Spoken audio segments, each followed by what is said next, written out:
Welcome back, ladies and gentlemen. This is our moment in history. The improbable trio that secured victory in World War II.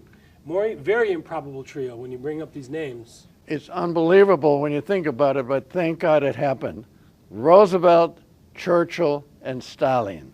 Now, Roosevelt and Churchill, you can say, well, you know, they were on the same team.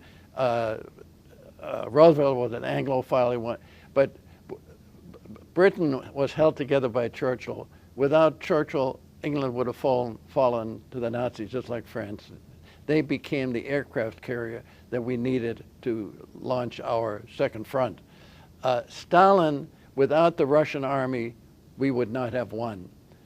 Impossible. The Russian army pulled itself together. What the Germans did not have was the intelligence that the Russians had built up a tremendous industrial base behind the Ural Mountains, which allowed them to build airplanes, tanks, and guns. And the country is so big that they just kept moving back and retreating and retreating and retreating. Right, they lost a lot of people, but they had a lot of people to lose. At that time, the Soviet Union had 400 million people. And do you think that divine intervention, Russia experienced its worst winter on record, could have had something to do I with think that? that's overdone. I think Zhukov and Konyev, the two generals, were the ones that pulled things together. Stalingrad, the Battle of Kursk.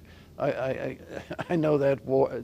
The Eastern Front was really the big war as far as the Second War. 80% of the Wehrmacht casualties came on the Eastern Front. The Germans lost 5 million. The Russians lost almost 20 million. But the 5 million were the cream of their military force. They wasted their army in Russia. We could never have launched a second front without the Russians already being in the middle of Poland by the time that happened.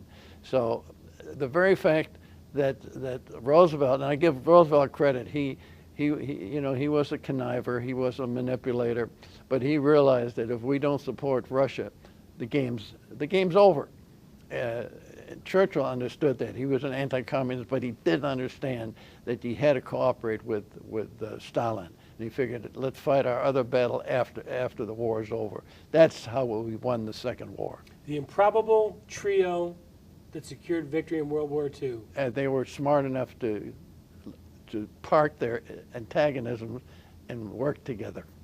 That wraps up another edition of the World Report. If you want to see the show again or catch a segment that you missed, just go to our website, theworldreport.org. And for the latest breaking news, go to newsmax.com or Newsmax TV on DirecTV channel 349 or Dish channel 223. For Maury Beschloss, all the exceptional folks in the United States Armed Forces who volunteer to keep us safe. I'm Scott Crowfoot. God willing, we'll see each other again.